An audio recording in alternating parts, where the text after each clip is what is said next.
welcome back to the channel. My name is Jay, and I'm a naval historian. And over the next few weeks, I'm going to be covering the Midway Campaign.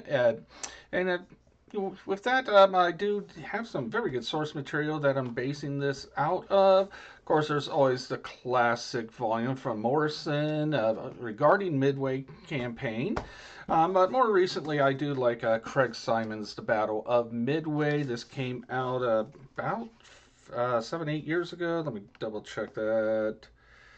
2011, so over a decade ago. Hardback is set me back 27, $28. You probably get the a little bit cheaper in paperback. It is from Oxford. And also, toward the end, we're going to be talking a lot about USS Enterprise, not just in episodes leading up to the battle itself, but also a lot of the reason why there was a victory at Midway after all was because of the folks who sailed and flew off of USS Enterprise. So I really like Barrett Tillman's basically. This book, Enterprise, is about the entire story of Enterprise. I do highly recommend it. And as you know, there are a couple of film adaptations about Midway. I actually prefer the more recent 2019 one. It is a lot more historically accurate. The 1976 version is it's still good, still great performances. Unfortunately, there's a lot of anachronisms in the footage and equipment they used to make that film, and there's also a lot of characters that are just combined into one character. And I just think that the 2019 version is a far superior film. So, with that, we'll get started up. And we have to first start about, with what the status of the war was. And for that, I'm choosing to start the story on April 18th, 1942. And this is when the Doolittle raid occurred. And as they see on the screen, that's USS Hornet with a B 24 being flown off of it because as part of the Doolittle raid. So this involved Task Force 16, which was commanded by William F. Halsey, and his cruiser commander, it should be reported to note, is Admiral, or Rear Admiral at the time, but eventually Admiral Raymond Spruance. And another important key person to remember is Captain Miles Browning, who was Halsey's chief of staff. Now, ultimately, Task Force 16, like the rest of the Pacific Fleet, all eventually answer to Admiral Chester Nimitz. And on this date, what was going on is the United States Navy was still outnumbered by the Imperial Japanese Navy and would be for quite some time. So at this time, the U.S. only had 6 carriers in the entire Pacific Fleet, and that was Lexington, Yorktown, Enterprise, and Hornet. There were no available battleships because they were either still on the bottom of Pearl Harbor in transit back to Bremerton and San Francisco and San Diego for repair, or in the case of the South Dakota and North Carolina classes, they were still being outfitted and being rushed through construction, and the first Iowas had just been laid down right around the time of Pearl Harbor. And now, in opposition, the Japanese Aikido Baitai had 6 full fleet carriers as well as a few light carriers assigned to it, and of course they just were dominating the Pacific at that time and just doing whatever they want. United States, unfortunately, was unable to stop these Japanese advances because, like I said, the United States was still building up its forces. While the draft started up in 1940 and greatly increased after Pearl Harbor, a lot of these troops are still in the mainland being trained because it's not just 6 to 12 weeks of boot camp. You also have to go to infantry school or flight school, or in case of the Navy, a lot of sailors had to go to their what is now known as A schools, where they learn how to be carpenters, boiler tenders, machinist maids, aviation boatswain's maids, all those rates. And also, what would become the Fast Carrier Task Force was still under construction. The first Essex class carriers, both regardless of their short haul or long haul, they would not become available until early 1943. Like I mentioned earlier, the South Carolina battleships were actually in their shakedown and training cruises at that time and not wouldn't be available for a few more months headed to Pacific. And the South Carolina class would spent all four of them were being commissioned in 1942 and needed to go through their shakedowns, and the Iowas were under construction. So the U.S. Forces that were available were spread out all over the Pacific and smaller defensive units.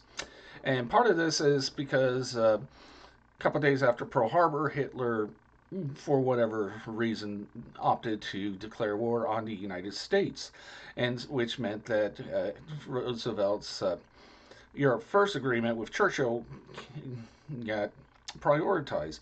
So, because Hitler and Churchill saw that defeating Hitler was the greater threat. Japan was not, and part of this is because Japan has a net lack of natural resources, especially iron ore, oil, and rubber, and they would have to import all that, which is why the Japanese went on this long massive expansion run beginning of end of 41, beginning of 42. And so Nimitz and MacArthur were, and eventually also for the Brits, Mountbatten, they were ordered to conduct containment operations while the U.S. rebuilt. You should also note that the United States also had issues with their torpedoes. The magnetic sensor warhead was unreliably bad. But the good news, there's always good news. The United States, by this time, it was reading about 50% of the Japanese code, which would later increase to about 95% of the Japanese naval code. And those efforts were led by Commander Joseph Rochefort, seen here uh, in pre-war photograph as a lieutenant. And Rochefort would submit his team's findings to Nimitz's intelligence officer, Lieutenant Commander, later Captain Edwin Layton. Now, another good thing is, thanks to interwar relations between the United States and Japan being somewhat friendly, or as Paris Hilton said, more like a frenemy situation. Uh, Rochefort and Layton were not just fluent in Japanese, they have also spent time in Japan learning Chinese at the request of the Japanese Navy during the 1930s. And they had also, that's actually how Rochefort and Layton met, was on that trip to Japan. And so they knew each other. They developed a good working relationship. They knew Japanese, but more importantly, by spending time in Japan, they also knew Japanese culture and how the Japanese thought. Uh, because of that, Rochefort was actually uh, put in charge of Station Hypo, which was the Japanese decoding center, or excuse me, American decoding center at Pearl Harbor. And so he used the pre-war lead up in 40, especially in 41, leading up to Pearl Harbor. Rochefort was able to get the Navy's best cryptanalysts, linguists, and signals traffic experts to Station Hypo before Pearl Harbor was attacked. And then after Pearl Harbor occurred, he recruited the now orphan shore-based musicians from the battleships that were damaged or capsized during the Pearl Harbor raid to assist in the work, as he had discovered that musicians are very good uh, at finding patterns in abstract code because of their ability to find those patterns in reading sheet music. And so, with that, at this stage, while Task Force 16 was in the North Pacific, launching the Doolittle raid in late April 1942, Task Force 11, under the command of Rear Admiral Aubrey Fetch, centered on the carrier USS Lexington, and Task Force 17, commanded by Rear Admiral Frank Jack Fletcher, with the carrier USS Yorktown, were steaming toward the South Pacific as signals intelligence had determined that the Japanese was going to launch operations to Seaport Moresby in New Guinea at the end of the month or during the early weeks of May. Now, this is important because uh, the Battle of Coral Sea is it sometimes gets overlooked and when you tell the story of Midway, but it's actually a key in determining what the Japanese forces at Midway would be, and and is should and is properly taught by the Navy to be part of the same campaign, much like with over 140 years before. When you look at Trafalgar, you also have to look at Nelson chasing the combined French Spanish fleet to the Mediterranean back before during the summer months that occurred beforehand, and and that was all able to be done because Station Hypo had intercepted the Japanese messages regarding an Operation MO that would take place at the end of April, beginning of May 1942. His signal intelligence indicated that this assault was aimed at seizing Port Moresby in New Guinea and providing a base of operations for the Japanese to potentially try and land on Australia. Australia is a very, very important factor, and had the Japanese seized Australia, it would be a huge disaster for the Allies. Australia, in addition to being full of all sorts of deadly animals that will kill you without a second thought, was also had a lot of huge stockpiles of natural resources for that the Japanese needed. Of course, so the Japanese plan was to first start by securing the island of Tulagi, which is directly north of Guadalcanal, across from Iron Bottom Sound, during the first couple of days of May. Then, once Tulagi was secured, a bare bones seaplane base would be set up, and in order to provide scouting for in case an American fleet showed up, and then they would shift to invading and trying to seize Port Moresby by May the 10th, with additional smaller assaults on additional targets.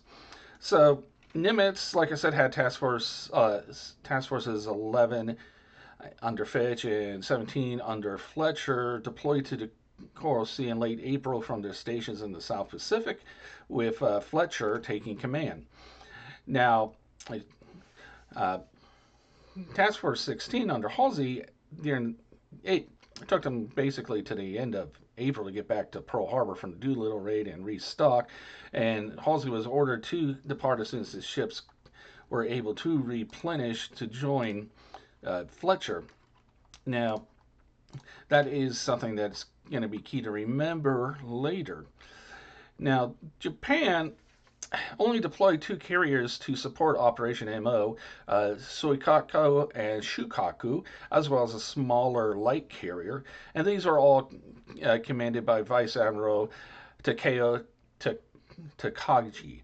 I should note I am using the traditional Japanese name format, which family name comes first and then the individual's name throughout this when referring to Japanese sailors and officers. So, Yamamoto Izuruku, he held back most of the Kido Butai due to preparations for the upcoming Midway operation, and also the Japanese intelligence wasn't expecting a strong U.S. Navy counterstrike. So by May 1st, Japan had finished their last minute reconnaissance missions, and Task Forces 11 and 17 were in position about 300 nautical miles northwest of New Caledonia, and Fletcher wisely spent the next couple of days heading his task force refueled while underway, and before they engaged with the Japanese. Now, the Battle of Coral Sea itself lasted from May 4th through May 8th. It is notable that it was the first major naval engagement which the opposing fleets neither saw the other fleet from the ships, and also those ships' fleets were not able to fire their main guns at each other. And actually, the closest, as you can tell, from this chart. The closest the fleets ever came is an estimate of 70, 80 nautical miles, which for you land lovers is about 80 to 90 miles, or 130 to 150 kilometers, with 150 nautical miles being about the average distance. The offensive fighting was primarily uh, done exclusively by aircraft, and defenses were a combination of each task force or fleet's fighter aircraft as well as their ships' anti-aircraft arsenals. So the outcome of this, some folks say is a Japanese tactical victory. Some say it was an American tactical victory. I say it was a draw. Um, both both sides ended up losing a fleet carrier. Um, Japanese also had heavy damage on their light carrier, and pretty much the Japanese flight group was for Shukaku was pretty much wiped out, and Soikaku's planes were pretty much wiped out too. Lexington and Yorktown's flight groups did take a hit, but because even though Yorktown was heavily damaged, she was still floating and she was still able, thanks to the damage control parties on board Yorktown, able to rescue and get as many planes from both Yorktown's group and Lexington's group to land on her, so those air aviators were available for the next fight. Strategically, it's well agreed that Battle of Coral Sea ended up being a huge key strategic victory for the Americans and her allies, as it marked the end of the rapid expansion that Japan was conducting at during late 41 and first half of 42. Um, and Port Moresby ended up being safe and never fell to Japanese hands. The Japanese still did a little bit of operations trying to seize the rest, and did seize most of the rest of the Solomon Islands, but otherwise major offensive operations in that part of the Pacific by the Japanese were pretty much called off at that time and would never resume. So with that, that is the kind of the background and a bit about Battle Coral Sea. Next week, I'll go into the rest of the Midway story, as I do try to keep these under 20 minutes, so someone can just watch this real quickly on their lunch break or listen to it. Or if they got a 20-minute commute, it works perfect for that. So with that, please give me a like if you like this. Please subscribe. If you haven't, share this with someone you think is interesting. If you're going to leave a comment, please be kind and respectful of each other. And I will be back next week. And until then, bye bye.